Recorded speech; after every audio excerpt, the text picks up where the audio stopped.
Hi, I'm calling to book a women's haircut for a client. I'm looking for something on May 3rd. Let's say you want to ask Google to make you a haircut appointment on Tuesday between 10 and noon. What happens is the Google Assistant makes the call seamlessly in the background for you. So what you're going to hear is the Google Assistant actually calling a real salon to schedule the appointment for you. Let's listen. How can I help you? Hi, I'm calling to book a women's haircut for a client. I'm looking for something on May 3rd. Sure, give me 1 second. Sure, what time are you looking for around? At 12 p.m. We do not have a 12 p.m. available. The closest we have to that is a 1:15. Do you have anything between 10 a.m. and 12 p.m.? Depending on what service she would like. What service is she looking for? Just a woman's haircut for now. Okay, we have a 10 o'clock. 10 a.m. is fine. Okay, what's her first name? The first name is Lisa. Okay, perfect. So I will see Lisa at 10 o'clock on May 3rd. Okay, great. Thanks. Great. Have a great day. Bye. That was a real call you just heard. The amazing thing is the assistant can actually understand the nuances of conversation. We've been working on this technology for many years. It's called Google Duplex. It brings together all our investments over the years in natural language understanding, deep learning, text-to-speech. By the way, when we are done, the assistant can give you a confirmation notification saying your appointment has been taken care of. Let me give you another example. Let's say you want to call a restaurant, but maybe it's a small restaurant which is not easily available to book online. The call actually goes a bit differently than expected.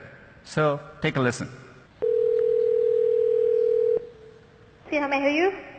Hi, I'd like to reserve a table for Wednesday the 7th. For 7 people? It's for 4 people. 4 people when? Next Wednesday at 6 p.m. Oh, actually we reserve for upper 5 people. For 4 people you can come. How long is the wait usually to be seated? For when, tomorrow or weekday or? For next Wednesday, the 7th. Oh no, it's not too busy. You can come for 4 people, okay? Oh, I gotcha. Thanks. Bye bye.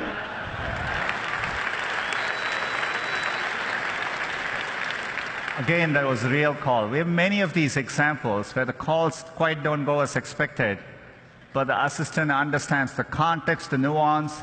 It knew to ask for wait times in this case and handle the interaction gracefully. Look, we're still developing this technology, and we actually want to work hard to get this right, get the user experience and the expectation right for both businesses and users. But done correctly, it'll save time for people and generate a lot of value for businesses. We really want it to work in cases, say if you're a busy parent in the morning and your kid is sick and you want to call for a doctor's appointment. So we're going to work hard to get this right.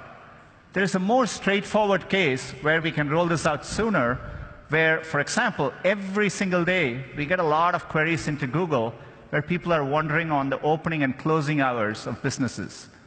But it gets tricky during holidays, and businesses get a lot of calls. So we as Google can make just that one phone call and then update the information for millions of users, and it'll save a small business countless number of calls. So we're going to get moments like this right and make the experience better for users. This is going to be rolling out as an experiment in the coming weeks, and so stay tuned.